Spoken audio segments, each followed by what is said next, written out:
CM ತಲೆದಂಡ ಬಂತು ಹೊಸ ಕಾಯ್ದೆ, ಸಚಿವರಿಗೆ ಕೇಂದ್ರ ಶಾಕ್. ನಮಸ್ಕಾರ ಸ್ನೇಹಿತರೆ, ರಾಜಕೀಯ ನಾಯಕರ ಕೇಸ್ ವಿಚಾರದಲ್ಲಿ ಕೇಂದ್ರ ಸರ್ಕಾರ ಮಹತ್ವದ ಹೆಜ್ಜೆ ಇಟ್ಟಿದೆ. ಇನ್ಮೇಲೆ ಕೇಸ್ ಎದುರಿಸ್ತಿರೋ ಯಾವುದೇ chief minister including prime minister, ಪ್ರಧಾನಿ, ದೇಶದ ಪ್ರಧಾನಿ ಹಾಗೂ ಸಚಿವರು, ಕೇಂದ್ರ ಸಚಿವರು, ರಾಜ್ಯ ಸಚಿವರು ಯಾರನ್ನು ಬೇಕಾದರೂ ಅಧಿಕಾರದಿಂದ ತೆಗೆದು ಹಾಕಬಹುದು. ಆ ರೀತಿ ಕಾನೂನು ತರೋಕೆ ಹೊರಟಿದೆ. ಈ ಸಂಬಂಧ ಸಂವಿಧಾನಕ್ಕೆ ತಿದ್ದುಪಡಿಗೆ ಮುಂದಾಗಿದ್ದಾರೆ. ತಮಿಳುನಾಡು ಸಿಎಂ ಸ್ಟಾಲಿನ್, ಪಶ್ಚಿಮ ಬಂಗಾಳದ ಮುಖ್ಯಮಂತ್ರಿ ಮಮತಾ ಬ್ಯಾನರ್ಜಿ ಹಾಗೆ ಕರ್ನಾಟಕ ಮುಖ್ಯಮಂತ್ರಿ ಸಿದ್ದರಾಮಯ್ಯ, ಈ ರೀತಿ ದೇಶದ ಘಟಾನುಘಟಿ ಮುಖ್ಯಮಂತ್ರಿಗಳೆಲ್ಲ ಇದರ ಬಗ್ಗೆ ಗಂಭೀರವಾಗಿ ಯೋಚನೆ ಮಾಡೋ ರೀತಿಯಾಗಿದೆ. ಆದರೆ ವಿಪಕ್ಷಗಳೇನು ಹೇಳ್ತಾರೆ ಗೊತ್ತಾ? ನಾವು ಟೇಬಲ್ ಮುರಿತೀವಿ, ಮಸೂದೆ ಹರಿದು ಬಿಸಾಕ್ತೀವಿ, ಯಾವ ಕಾರಣಕ್ಕೂ ಈ ಬಿಲ್ ನಾವು ಜಾರಿಯಾಗಕ್ಕೆ ಬಿಡಲ್ಲ ಅಂತ ಹೇಳ್ತಿದ್ದಾರೆ. ಹೀಗಾಗಿ ರಾಷ್ಟ್ರ ರಾಜಕಾರಣದಲ್ಲಿ ಈ ವಿಚಾರ ಭಾರಿ ಕೋಲಾಹಲ ಸೃಷ್ಟಿಸ್ತಾ ಇದೆ. ಹಾಗಿದ್ರೆ ಏನಿದು ಹೊಸ ಕಾಯ್ದೆ? ಕೇಂದ್ರ ಸರ್ಕಾರ ಇಂಥ ಹೆಜ್ಜೆ ಇಡ್ತಿರೋದು ಯಾಕೆ? ಸಿಎಂ ಸಚಿವರನ್ನೆಲ್ಲ ವಜಾ ಮಾಡಬಹುದು, ತೆಗೆದು ಹಾಕಬಹುದು ಅಂತ ಹೇಳ್ತಿರೋದು ಯಾಕೆ? ಸಂವಿಧಾನದಲ್ಲಿ ಅವಕಾಶ ಇದೆಯಾ? ದುರುಪಯೋಗ ಆಗೋ ಸಾಧ್ಯತೆ ಇದೆಯಾ? ಸರ್ಕಾರ ಏನ್ ಹೇಳ್ತಾ ಇದೆ ಎಲ್ಲವನ್ನ ನೋಡ್ತಾ ಹೋಗೋಣ. ಕಡೆ ತನಕ ಮಿಸ್ ಮಾಡಿದೆ ನೋಡಿ. ಜೈಲಿಗೆ ಹೋದ್ರೆ ಕುರ್ಚಿ ಇರಲ್ಲ, ಕೇಂದ್ರ ಹೊಸ ಕಾನೂನು. ಎಸ್ ಸ್ನೇಹಿತರೆ, ಸಂಸತ್ನ ಮಳೆಗಾಲದ ಅಧಿವೇಶನದಲ್ಲಿ ಕೇಂದ್ರ ಸರ್ಕಾರ ಇಂಥ ಒಂದು ಮಹತ್ವದ ಹೆಜ್ಜೆ ಇಟ್ಟಿದೆ. ಕಂಬಿ ಹಿಂದೆ ಇರೋ ರಾಜಕಾರಣಿಗಳು ಇನ್ಮೇಲೆ ಕುರ್ಚಿಯಲ್ಲಿ ಇರುವಂತಿಲ್ಲ ಅಂತ ಹೇಳಿದೆ. ಈ ಸಂಬಂಧ ಕೇಂದ್ರ ಗೃಹ ಮಂತ್ರಿ ಅಮಿತ್ ಶಾ ಆಗಸ್ಟ್ 20 ಗುರುವಾರ ಲೋಕಸಭೆಯಲ್ಲಿ ಹೊಸ ಮಸೂದೆಯನ್ನ ಮಂಡಿಸಿದ್ದಾರೆ. ಈ ಮಸೂದೆ ಅನ್ವಯ ಇನ್ಮೇಲೆ ಯಾವುದೇ ರಾಜಕಾರಣಿ ಯಾವುದಾದ್ರೂ ಅಪರಾಧದಲ್ಲಿ ಅರೆಸ್ಟ್ ಆಗಿದ್ದರೆ, ಅಂದ್ರೆ ಅಪರಾಧ ಮಾಡಿ ಆ ಕೇಸಲ್ಲಿ ಅರೆಸ್ಟ್ ಆಗಿದ್ದರೆ, ನಿರಂತರವಾಗಿ 30 ದಿನಗಳವರೆಗೆ ಬಂಧನದಲ್ಲಿ ಇದ್ದರೆ ಅಂತವರು ತಮ್ಮ ಹುದ್ದೆಯಿಂದ ಕೆಳಗೆ ಇಳಿಬೇಕಾಗುತ್ತೆ. ಈ ಕಾನೂನು ರಾಜ್ಯ ಮತ್ತು ಕೇಂದ್ರಾಡಳಿತ ಪ್ರದೇಶದ ಸಚಿವರು ಮತ್ತು ಮುಖ್ಯಮಂತ್ರಿಗಳಿಗೆ ಮಾತ್ರ ಅಲ್ಲದೆ ಕೇಂದ್ರ ಸಚಿವರು ಮತ್ತು ಖುದ್ದು ಪ್ರಧಾನಮಂತ್ರಿಗೂ ಅನ್ವಯ ಆಗುತ್ತೆ ಅಂತ ಸರ್ಕಾರ ಹೇಳಿದೆ. ಸೊ ಹೋಲ್ಸೇಲ್ ಆಗಿ ಎಲ್ಲಾ ಪಾಲಿಟಿಷಿಯನ್ಸ್ಗೂ ಅನ್ವಯ ಆಗುತ್ತೆ. 5 ವರ್ಷಕ್ಕಿಂತ ಹೆಚ್ಚು ಜೈಲು ಶಿಕ್ಷೆ ಇರೋ ಯಾವುದೇ ಗಂಭೀರ ಆರೋಪದಲ್ಲಿ ಅರೆಸ್ಟ್ ಆಗಿದ್ರೂ ಕುರ್ಚಿ ಬಿಡಬೇಕಾಗತ್ತೆ. ರಾಜ್ಯದಲ್ಲಾದ್ರೆ ಒಬ್ಬ ಸಚಿವ 30 ದಿನ ಜೈಲಲ್ಲಿದ್ರೆ ಮುಖ್ಯಮಂತ್ರಿಗಳ ಸಲಹೆ ಮೇರೆಗೆ ರಾಜ್ಯಪಾಲರು ಆ ಸಚಿವರನ್ನ ವಜಾ ಮಾಡ್ತಾರೆ. ಒಂದು ವೇಳೆ ಸಿಎಂ ರಾಜ್ಯಪಾಲರಿಗೆ ಸಲಹೆ ಕೊಡದೇ ಇದ್ರೆ 31ನೇ ದಿನ ಆ ಸಚಿವ ತನ್ನಿಂತಾನೆ ತಮ್ಮ ಸ್ಥಾನದಿಂದ ವಜಾ ಆಗ್ತಾರೆ. ಒಂದು ವೇಳೆ ಮುಖ್ಯಮಂತ್ರಿನೇ ಜೈಲಲ್ಲಿದ್ರೆ 30 ದಿನಗಳ ಒಳಗಾಗಿ ರಾಜೀನಾಮೆ ಕೊಡಬೇಕು. ರಾಜೀನಾಮೆ ಕೊಟ್ಟಿಲ್ಲ ಅಂದ್ರೆ 31ನೇ ದಿನ ಮುಖ್ಯಮಂತ್ರಿ ಸ್ಥಾನ ಆಟೋಮ್ಯಾಟಿಕಲಿ ಖಾಲಿ ಆಗುತ್ತೆ, ರದ್ದಾಗುತ್ತೆ ಅಂತ ಮಸೂದೆ ಹೇಳ್ತಾ ಇದೆ. ಕೇಂದ್ರದ ವಿಚಾರದಲ್ಲೂ ಕೂಡ ಅಷ್ಟೇ. ಪ್ರಧಾನಿಗಳ ಸಲಹೆ ಮೇರೆಗೆ ರಾಷ್ಟ್ರಪತಿ ಇಂತಹ ಸಚಿವರನ್ನ ಕೇಂದ್ರ ಸಚಿವರನ್ನ ವಜಾ ಮಾಡಬಹುದು. ಒಂದು ವೇಳೆ ಪ್ರಧಾನಿ ಆ ರೀತಿ ಸಲಹೆ ಕೊಡದೇ ಇದ್ರೆ ಅಂತ ಸಚಿವರು ಆಟೋಮ್ಯಾಟಿಕ್ ಆಗಿ ಸ್ಥಾನವನ್ನ ಕಳ್ಕೊಳ್ತಾರೆ, ಮಂತ್ರಿ ಸ್ಥಾನವನ್ನ. ಪ್ರಧಾನಿಗೂ ಅನ್ವಯ ಆಗುತ್ತೆ. ಒಂದು PM ರಾಜೀನಾಮೆ ಕೊಡಬೇಕು, ಇಲ್ಲ ಅಂದ್ರೆ 31ನೇ ದಿನ ಆಟೋಮ್ಯಾಟಿಕಲಿ PM ಸ್ಥಾನ ಕೂಡ ವಜಾ ಆಗುತ್ತೆ, ಅವರ ಸ್ಥಾನ ಖಾಲಿ ಆಗುತ್ತೆ. ಈ ಸಂಬಂಧ ಸರ್ಕಾರ ಸಂವಿಧಾನದ ಆರ್ಟಿಕಲ್ 75, 164 ಮತ್ತು 239 AA ಸೆಕ್ಷನ್ಗಳಿಗೆ ತಿದ್ದುಪಡಿ ತರ್ತಾ ಇದ್ದಾರೆ. ಅಲ್ಲದೆ ಜಮ್ಮು ಕಾಶ್ಮೀರ ಮರು ಸಂಘಟನಾ ಕಾಯ್ದೆ 2019 ಕೂಡ ಅಮೆಂಡ್ಮೆಂಟ್ ಮಾಡ್ತಾ ಇದ್ದಾರೆ.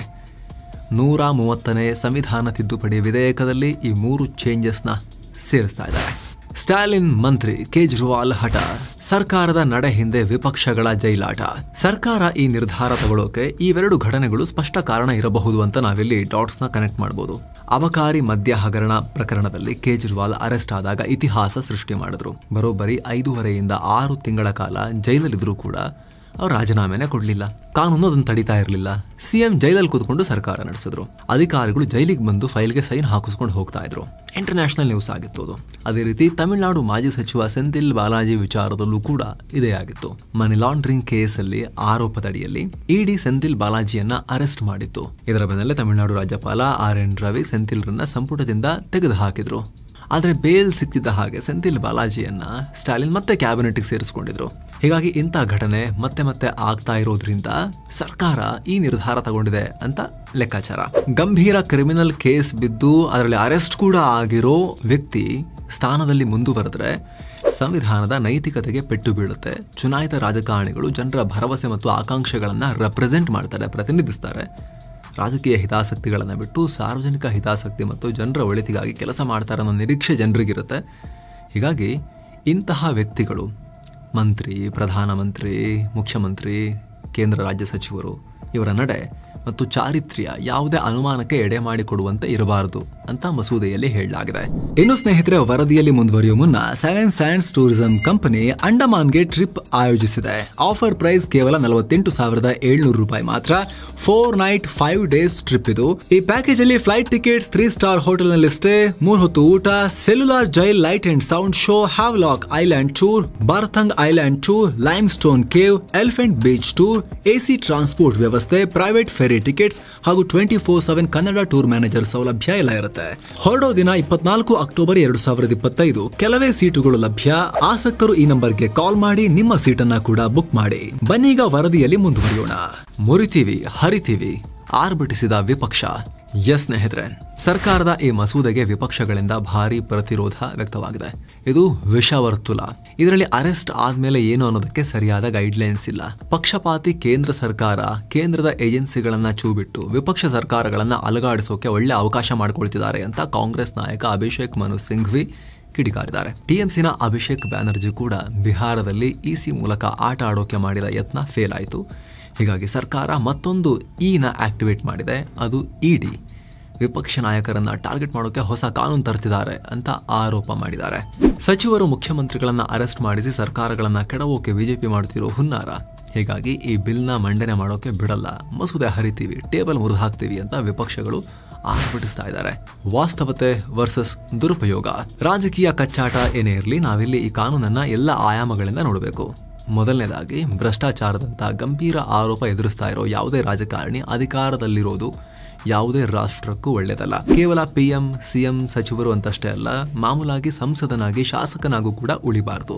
ಇವತ್ತಿಗೂ ನಮ್ಮ ಸಂಸತ್ನಲ್ಲಿ 170 ಸಂಸದರು, ಅಂದ್ರೆ ಲೋಕಸಭೆಯ 31% ಮಂದಿ ಕೊಲೆ, ಅಪಹರಣ, ಅತ್ಯಾಚಾರ, ಲಂಚ ಸ್ವೀಕಾರದಂತ ಗಂಭೀರ ಕೇಸ್ಗಳನ್ನ ಫೇಸ್ ಮಾಡ್ತಿದ್ದಾರೆ. ಕರ್ನಾಟಕದ ವಿಧಾನಸಭೆಯಲ್ಲಿ 71 ಜನ ಗಂಭೀರ ಅಪರಾಧ ಹಿನ್ನೆಲೆಯನ್ನ ಹೊಂದಿದ್ದಾರೆ. ಇಂಥ ಜನ ಅಧಿಕಾರದಲ್ಲಿದ್ರೆ ಅದು ಹೇಗೆ ದೇಶ ರಾಜ್ಯ ಸುಭಿಕ್ಷವಾಗಿ ನಿರ್ಭೀತಿಯಿಂದಿರೋಕೆ ಸಾಧ್ಯ? ಜೊತೆಗೆ ಇಂಥ ಆಯಕಟ್ಟಿನಲ್ಲಿರೋ ಜನ ಖಂಡಿತವಾಗಿ ತಮ್ಮ ಪ್ರಭಾವ ಬಳಸಿ ತಮ್ಮ ದುಷ್ಟಕೃತ್ಯಗಳನ್ನ ಮುಚ್ಚಾಕೋಕು ಪ್ರಯತ್ನ ಪಡ್ತಾರೆ. ಹೀಗಾಗಿ ಸೀರಿಯಸ್ ಕ್ರಿಮಿನಲ್ ಕೇಸ್ನ ಎದುರಿಸ್ತಿರೋರು ರಾಜಕಾರಣದಲ್ಲಿರೋಕೆ ಅವಕಾಶ ಇರಬಾರದು. ಅಂತ ಆರೋಪ ಎದುರಿಸ್ತಿರೋರನ್ನ ಸಿಕ್ಕಾಪಟ್ಟೆ ಸ್ಕ್ರೂಟಿನಿ ಮಾಡಿ ಸ್ಪರ್ಧೆ ಮಾಡೋಕೆ ಅವಕಾಶ ಕೊಡಬೇಕು. ಜೊತೆಗೆ ಇಂಥವ್ರು ಮತ್ತೆ ಬರದಂತೆ ತಡೆಯೋಕೆ ಟರ್ಮ್ ಲಿಮಿಟ್ನ ಕೂಡ ಇಡಬೇಕು. ಸೊ ಸಚ್ಚಾರಿತ್ರ ಹೊಂದಿರೋರು ಅಧಿಕಾರದಲ್ಲಿರಬೇಕು ಅನ್ನೋದು ನಾನ್ ನೆಗೋಷಿಯಬಲ್, ಅದರಲ್ಲೇನು ವಿವಾದ ಇಲ್ಲ. ಇಲ್ಲಿ ಎರಡನೇ ಪಾಯಿಂಟ್ ಏನು ಅಂದ್ರೆ, ಜೈಲಿಂದ ಅಧಿಕಾರ ನಡೆಸೋದ್ರ ವಾಸ್ತವತೆ. ಕೇಜ್ರಿವಾಲ್ ಮೇಲಿರೋ ಆರೋಪ ನಿಜಾನೋ ಸುಳ್ಳೋ ಏನೇ ಆಗಿರ್ಬೋದು, ಆದರೆ ಕಂಬಿ ಹಿಂದೆ ಕೂತು ರಾಜ್ಯ ನಡೆಸ್ತೀನಿ ಅನ್ನೋದು ಪ್ರಾಕ್ಟಿಕಲಿ ಇಂಪಾಸಿಬಲ್. ಈ ವಿಚಾರ ಕೇಜ್ರಿವಾಲ್ರಿಗೂ ಕೂಡ ಅರ್ಥವಾಗಿ ಕೊನೆಗೆ ಅವರು ರಾಜೀನಾಮೆ ಕೊಟ್ಟರು, ಲೇಟಾಗಿ. ದಿಲ್ಲಿಯ ಎಷ್ಟೋ ಪ್ರಾಜೆಕ್ಟ್, ಎಷ್ಟೋ ಯೋಜನೆ CM ಸಭೆಯಲ್ಲಿ ಭಾಗಿಯಾಗೋಕೆ ಆಗ್ತಾ ಇಲ್ಲ, ಮಾನಿಟರಿಂಗ್ ಆಗ್ತಾ ಇಲ್ಲ ಅಂತ ಹೇಳಿ ನಿಂತೇ ಹೋಗಿದ್ವು. ಪ್ರಾಕ್ಟಿಕಲಿ ಇಡೀ ದೇಶ, ರಾಜ್ಯ ಅದನ್ನು ನಡೆಸೋದು ಇಂಪಾರ್ಟೆಂಟ್ ಆಗುತ್ತೆ. ಒಬ್ಬ ವ್ಯಕ್ತಿ ಜೈಲಲ್ಲಿ ಇದ್ಕೊಂಡು ಆಡಳಿತ ನಡೆಸಲಿಕ್ಕೆ ಆಗ್ತಿಲ್ಲ ಅನ್ನೋ ಕಾರಣಕ್ಕೋಸ್ಕರ ಎಲ್ಲ ನಿಂತು ಹೋಗೋದಕ್ಕಿಂತ. ಆದರೆ ಸ್ನೇಹಿತರೆ, ಹಾಗಂದ ಮಾತ್ರಕ್ಕೆ ಕಾನೂನನ್ನ ನೇರ ಒಪ್ಕೊಳ್ಬೇಕು ಅಂತನೂ ಇಲ್ಲ. ಯಾಕಂದ್ರೆ ಈ ದೇಶದಲ್ಲಿ ಸೆಂಟ್ರಲ್ ಏಜೆನ್ಸಿಗಳ ದುರುಪಯೋಗ ಯಾವ ಲೆವೆಲ್ಗಿದೆ ಅನ್ನೋದು ನಮಗೆ ಬಹಳ ಗೊತ್ತು, ಮುಂಚಿನಿಂದಲೂ ಇತ್ತು. ಅದನ್ನ ಲಾರ್ಜ್ ಸ್ಕೇಲ್ನಲ್ಲಿ ಬಿಜೆಪಿ ಬಂದ ಮೇಲೆ ಮಾಡ್ತಿರೋ ಆರೋಪಗಳು ಕೂಡ ನೀವು ನೋಡ್ತಾ ಇದ್ದೀರಾ. ಈ ಹಿಂದೆ ಇದ್ರ ಬಗ್ಗೆ ನಾವು ಈ ವರದಿಯಲ್ಲೂ ಕೂಡ ಮಾಹಿತಿಯನ್ನ ಕೊಟ್ಟಿದ್ವಿ. ಕೇಂದ್ರ ಸರ್ಕಾರ ಇಲ್ಲಿ ಪ್ರಧಾನಿಗಳನ್ನು ಬಿಡಲ್ಲ, ಕೇಂದ್ರ ಸರ್ಕಾರದ ಮಂತ್ರಿಗಳಿಗೂ ಅನ್ವಯ ಆಗತ್ತೆ ಅಂತ ಹೇಳ್ತಿರ್ಬೋದು. ಆದ್ರೆ ಅದು ಅವರ ಆಪ್ಷನ್ ಆಗಿರುತ್ತೆ. ಅವರಿಗೆ ನಮ್ಮೇಲೆ ನಾವು ಅನ್ವಯ ಮಾಡ್ಕೋಬೇಕಾ ಬೇಡವಾ ಅನ್ನೋದು. ಯಾಕಂದ್ರೆ ಅವ್ರಿಗಿಂತ ಮೇಲಿನ ಯಾವ ಸರ್ಕಾರ ಇಲ್ವಲ್ಲ, ಏಜೆನ್ಸಿಗಳೆಲ್ಲ ಅವ್ರ ನಿಯಂತ್ರಣದಲ್ಲಿರ್ತಾವಲ್ಲ. ಆದ್ರೆ ಅವ್ರಿಗಿಂತ ಕೆಳಗಿರೋರಿಗೆ, ರಾಜ್ಯ ಸರ್ಕಾರ, ಅದರಲ್ಲಿರೋ ಮಂತ್ರಿಗಳಿಗೆ ಅವ್ರ ಮೇಲೆ ಜಾರಿ ಮಾಡಿಸೋದು ಬಿಡೋದು ಇವರ ವಿವೇಚನೆಯ ವ್ಯಾಪ್ತಿಯಲ್ಲೂ ಕೂಡ ಒಂದಷ್ಟು ಮಟ್ಟಿಗೆ ಬರುತ್ತೆ. ಸೊ ಜಾಸ್ತಿ ಮಜಾ ಯಾವಾಗ ಬರುತ್ತೆ? ಎದುರಾಳಿಗಳನ್ನ ಸಿಕ್ಕ ಹಾಕಿಸಿದಾಗ.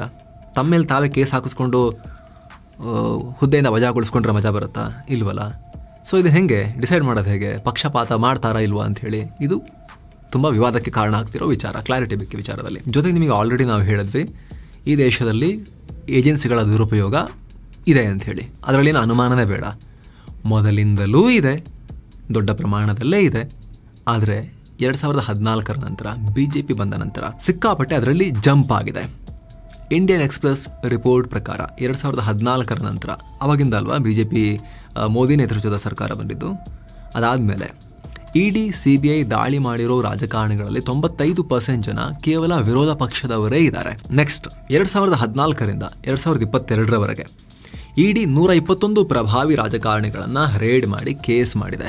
ಇದರಲ್ಲಿ 115 ಜನ ವಿಪಕ್ಷಗಳಿಗೆ ಸೇರಿದವರು. ಇನ್ನೂ ಇಂಟ್ರೆಸ್ಟಿಂಗ್ ಅಂದ್ರೆ, ಅನೇಕ ಪ್ರಕರಣಗಳಲ್ಲಿ ಕಳಂಕಿತರು ಜೈಲಿಗೆಲ್ಲ ಹೋಗಿ ಇಡಿ CBI ಎಲ್ಲ ಬಂದು ಹೊತ್ಕೊಂಡು ಹೋಗಿ ಇವ್ರನ್ನ, ಅದಾದ್ಮೇಲೆ ಅವ್ರ ಪಾರ್ಟಿ ಬಿಟ್ಟು ಬಿಜೆಪಿ ಬಂದು ಸೇರ್ತಿದ್ದ ಹಾಗೆ ಅವ್ರ ಮೇಲಿನ ಕೇಸ್ಗಳೆಲ್ಲ ಮಾಯ ಕೂಡ ಆಗಿವೆ. ಅಜಿತ್ ಪವಾರ್, ಸುವೇಂದು ಅಧಿಕಾರಿ, ಇವನ್ ಹಿಮಂತ ಬಿಸ್ವಾ ಸರ್ಮಾ ದೊಡ್ಡ ಉದಾಹರಣೆಗಳಿದಕ್ಕೆ. 2024 ರಿಪೋರ್ಟ್ ಪ್ರಕಾರ 2014ರಿಂದ ಸುಮಾರು 25 ಜನ ಪ್ರಭಾವಿ ರಾಜಕಾರಣಿಗಳು ಬಿಜೆಪಿ ಸೇರಿದ ಮೇಲೆ ನಿಷ್ಕಲ್ಮಶರಾಗ್ಬಿಟ್ಟಿದ್ದಾರೆ. ಹಾಲಿನಿಂದ ಸ್ನಾನ ಮಾಡಿ ಬಂದವರಷ್ಟು ಸ್ವಚ್ಛ ಆಗಿಬಿಟ್ಟಿದ್ದಾರೆ. ಪ್ರಕರಣಗಳಿಂದ ಹೋಗ್ಬಿಟ್ಟಿದ್ದಾವೆ. ಜೊತೆಗೆ ಇನ್ನೊಂದು ದೊಡ್ಡ ಪ್ರಾಬ್ಲಮ್ ಅಂದ್ರೆ ಇಂಥ ಗಂಭೀರ ಕೇಸ್ಗಳಿದ್ರು ಇದರಲ್ಲಿ ಕನ್ವಿಕ್ಟ್ ಅಂದ್ರೆ ಶಿಕ್ಷೆಗೀಡಾದವರ ಸಂಖ್ಯೆ ಬೆರಳೆಣಿಕೆ. ಸರ್ಕಾರವೇ ರಾಜ್ಯಸಭೆಯಲ್ಲಿ ಕೊಟ್ಟಿರುವ ಮಾಹಿತಿ ಪ್ರಕಾರ ಇಡಿ ಕಳೆದ 10 ವರ್ಷಗಳಲ್ಲಿ 193 ರಾಜಕಾರಣಿಗಳ ವಿರುದ್ಧ ಕೇಸ್ ಹಾಕಿದೆ. ಇದರಲ್ಲಿ ಶಿಕ್ಷೆಯಾಗಿದ್ದು 2 ಕೇಸ್ಗಳಲ್ಲಿ. Conviction rate 1%. PMLA ಪ್ರೂವ್ ಮಾಡೋದು ತುಂಬಾ ಕಷ್ಟ. ಪ್ರಿವೆನ್ಷನ್ ಆಫ್ ಮನಿ ಲಾಂಡ್ರಿಂಗ್ ಕೇಸ್ನಲ್ಲಿ ಸಾಬೀತು ಮಾಡೋದು ಬಹಳ ಕಷ್ಟ ಇದೆ. ಹೀಗಂತ ಹೇಳಿ ಇಡಿ ಮತ್ತು ಸರ್ಕಾರ ಏನೇ ಕಾರಣ ಕೊಡ್ಬೋದು, ಪ್ರೂವ್ ಮಾಡೋದು ಕಷ್ಟ, ನಾವೇನ್ ಮಾಡೋಕ್ಕಾಗತ್ತೆ, ಸಿಗ್ಲಿಲ್ಲ ಎವಿಡೆನ್ಸ್ ಅಂತ. ಆದರೆ 1% ಕನ್ವಿಕ್ಷನ್ ರೇಟ್ ಹೊಂದಿರೋದನ್ನ ಸಮರ್ಥನೆ ಮಾಡ್ಕೊಳಕ್ಕಾಗಲ್ಲ. ಎಲ್ಲೋ 50-50 ಇದೆ. ಓಕೆ 70% ಆಯಿತು, 30% ಆಗಲಿಲ್ಲ ಅಂದ್ರೆ ಓಕೆ. ಯಾಕಂದ್ರೆ ಒಬ್ಬ ವ್ಯಕ್ತಿಯ ಸ್ವಾತಂತ್ರ್ಯದ ಪ್ರಶ್ನೆ ಹಲವಾರು ಬಾರಿ ಹೇಳಿದೀವಿ ನಾವು. ನೀವು ಈ ಥರ 99% ಕೇಸಲ್ಲಿ ಕನ್ವಿಕ್ಷನ್ ಆಗ್ತಿಲ್ಲ ಅಂದ್ರೆ ತಗೊಂಡೋಗಿ ವರ್ಷಗಟ್ಟಲೆ ಜೈಲಲ್ಲಿಟ್ರೆ ಏನರ್ಥ ಸ್ವಾಮಿ? ಪ್ರೂವ್ ಮಾಡೋಕ್ಕಾಗ್ತಿಲ್ಲ, ಎವಿಡೆನ್ಸ್ ಇಲ್ಲ ಅಂದ್ರೆ ಮತ್ತೇನಕ್ಕೆ, ಯಾವ ಆಧಾರದ ಮೇಲೆ ಅರೆಸ್ಟ್ ಮಾಡ್ತಿದ್ದೀರಾ? ನಿಮಗೆ ಅನಿಸಿದೆ ಬಟ್ ಪ್ರೂವ್ ಮಾಡೋಕ್ಕಾಗ್ತಿಲ್ವಾ? ಅನಿಸಿದಕ್ಕೆಲ್ಲ ಆಗೋದಿಲ್ಲ. ಒಬ್ಬ ವ್ಯಕ್ತಿದು 1 ನಿಮಿಷ ಕೂಡ ಸ್ವಾತಂತ್ರ್ಯ ಹರಣ ಆಗಬಾರ್ದು ನಮ್ಮ ಪ್ರಕಾರ. ಅಂಥದ್ರಲ್ಲಿ ವರ್ಷಗಳ ಕಾಲ ಜೈಲಲ್ಲಿ ಇಡಿ ಕೇಸ್ ಹಾಕಿ ಆಮೇಲೆ ಅನ್ಯಾಯ ಅಲ್ವಾ ಅದು? ಸಾಬೀತಾಗಲಿಲ್ಲ ಅಂತ ಹೇಳಿದ್ರೆ, ಸುಳ್ಳು ಆರೋಪ ಅಂತ ಹೇಳಿದ್ರೆ. ಸೊ ಈ ರೀತಿ ಎಲ್ಲ ಪ್ರಾಬ್ಲಮ್ಸ್ ಕೂಡ ಇರೋದ್ರಿಂದ ಈ ಹೊಸ ಕಾನೂನನ್ನು ಬಳಸ್ಕೊಂಡು ಎದುರಾಳಿಗಳನ್ನ ಟಾರ್ಗೆಟ್ ಮಾಡ್ಬೋದಾ ಅನ್ನೋ ಆತಂಕ ಇದ್ದೇ ಇದೆ ಸಹಜವಾಗಿ. ಯಾರನ್ನಾರು ಕೆಡವಬೇಕು ಅಂತ ಹೇಳಿದ್ರೆ 1 ತಿಂಗಳು ಜೈಲಲ್ಲಿ ಇಟ್ಟರೆ ಆಯಿತು, ಆಟೋಮೆಟಿಕಲಿ ಹುದ್ದೆ ಹೋಯ್ತು. ನೆಕ್ಸ್ಟ್ ಅದಾದ್ಮೇಲೆ ಅವ್ರು ಜೈಲಿಂದ ಹೊರಗೆ ಬರ್ಬೋದು, ಕೋರ್ಟಿಂದ ಅವರು ಬಿಡುಗಡೆಗೊಂಡು ಆರೋಪ ಸಾಬೀತಾಗಿಲ್ಲ ಅಂತ ಹೊರಗೆ ಬರ್ಬೋದು. ಅವ್ರು ಆಮೇಲೆ ಮತ್ತೆ ವಾಪಸ್ ಅಧಿಕಾರಕ್ಕೆ ಬಂದರೂ ಕೂಡ ಸ್ವಾತಂತ್ರ್ಯ ಹರಣ ಆಗಿರುತ್ತೆ, ಮರ್ಯಾದೆ ಹರಣ ಆಗಿರುತ್ತೆ, ಜೈಲಿಗೆ ಹೋಗಿ ಬಂದ ಅಂತ ಆಗಿರುತ್ತೆ, ಅನ್ನೆಸೆಸರಿ ಹಿಂಸೆ ಆಗಿರುತ್ತಲ್ಲ. ಹಾಗಾಗಿ ಇದಕ್ಕೇನು ಪರಿಹಾರ ಅನ್ನೋ ಪ್ರಶ್ನೆ ಇದೆ. ಇಲ್ಲಿ ಇನ್ನೊಂದು ವಿಚಾರವನ್ನು ನಿಮಗೆ ಹೇಳಬೇಕು ಸ್ನೇಹಿತರೆ. CM PM ಮೇಲೆ ಅವ್ರು ಅರೆಸ್ಟ್ ಆಗಿದ್ರೆ 30 ದಿನ ಆದಮೇಲೆ ಆಟೋಮೆಟಿಕಲಿ ಹೋಗೋದು ಅಂತ ಇರೋದಲ್ವಾ. ಅರೆಸ್ಟ್ ಆಗಬೇಕು ಅಂತ ಹೇಳಿದ್ರೆ ಅದಕ್ಕಿಂತ ಮುಂಚೆ ಕೇಸ್ ಆಗಿರಬೇಕು, ಆಮೇಲೆ ವಿಚಾರಣೆ ಆಗಿರಬೇಕು ತನಿಖೆಯಾಗಿ. ಅದಾದಮೇಲೆ ಅರೆಸ್ಟ್ ಮಾಡಿರೋಕ್ಕೆ ಸಾಧ್ಯ. ಆದರೆ ಪ್ರೈಮ್ ಮಿನಿಸ್ಟರ್ ಮತ್ತು CM ಮೇಲೆ ಇಡಿ ಅಥವಾ ಯಾವುದೇ ತನಿಖಾ ಏಜೆನ್ಸಿ ನೇರವಾಗಿ ಕೇಸ್ ಹಾಕಕ್ಕೆ ಬರಲ್ಲ. ಫಸ್ಟ್ ಅವರು ಕಾಂಪಿಟೆಂಟ್ ಅಥಾರಿಟಿಯಿಂದ ಪರ್ಮಿಷನ್ ತಗೋಬೇಕು. ಪ್ರೈಮ್ ಮಿನಿಸ್ಟರ್ ಮೇಲೆ ಕೇಸ್ ರಿಜಿಸ್ಟರ್ ಮಾಡಬೇಕು ಅಂತ ಹೇಳಿದ್ರೆ ರಾಷ್ಟ್ರಪತಿಯಿಂದ ಪರ್ಮಿಷನ್ ತಗೋಬೇಕು.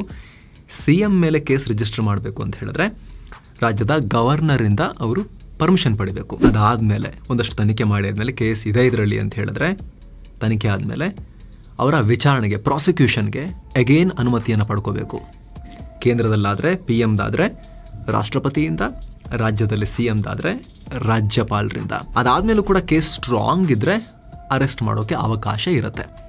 ಕಾನೂನು ತಡೆಯಲ್ಲ ಅರೆಸ್ಟ್ ಮಾಡೋದನ್ನ ಇಷ್ಟಾದ್ಮೇಲೆ. ಆದ್ರೆ ಹಿಸ್ಟ್ರಿಯನ್ನ ನಾವಿಲ್ಲಿ ಆಧಾರವಾಗಿ ಇದುವರೆಗೆ ಏನಾಗಿದೆ ಅಂತ ತಗೊಂಡಾಗ ಪ್ರೈಮ್ ಮಿನಿಸ್ಟರ್ನ ಅರೆಸ್ಟ್ ಮಾಡೋ ಲೆವೆಲ್ಗೆ ಅಗೇನ್ ಕೋರ್ಟ್ ಅನುಮತಿ ಪಡೆದೆ ಯಾವುದೇ ಏಜೆನ್ಸಿ ಹೋಗೋ ಧೈರ್ಯ ಮಾಡಲ್ಲ. ಯಾಕಂದ್ರೆ ಅದರ ಬಾಸೇ ಪ್ರೈಮ್ ಮಿನಿಸ್ಟರ್ ಆಗಿರ್ತಾರೆ. ಪ್ರೈಮ್ ಮಿನಿಸ್ಟರ್ ಅರೆಸ್ಟ್ ಮಾಡಿದ್ರೆ ಕಾನ್ಸ್ಟಿಟ್ಯೂಷನಲ್ ಕ್ರೈಸಿಸ್ ಸಡನ್ ಆಗಿ ಕ್ರಿಯೇಟ್ ಆಗೋದ್ರಿಂದ ಅಷ್ಟು ನೇರ ಹೋಗಿರೋ ಎಕ್ಸಾಂಪಲ್ ನಮಗೆ ಸಿಗಲ್ಲ. ಆದರೆ ರಾಜ್ಯಗಳ ವಿಚಾರಕ್ಕೆ ಬಂದಾಗ ಜಯಲಲಿತಾ ಅವರು ಅರೆಸ್ಟ್ ಆಗಿರೋದು, ಕೇಜ್ರಿವಾಲ್ ಅರೆಸ್ಟ್ ಆಗಿರೋದು, ಈ ರೀತಿ ನಮಗೆ ಸಾಕಷ್ಟು ಉದಾಹರಣೆಗಳು ಸಿಗ್ತವೆ. ಸೊ ಕೇಂದ್ರ ಸರ್ಕಾರ ಈ ವಿಚಾರಗಳಿಗೆ ಕ್ಲಾರಿಟಿ ಕೊಟ್ಟು ಆಮೇಲೆ ಇದನ್ನ ಜಾರಿ ಮಾಡಲಿ.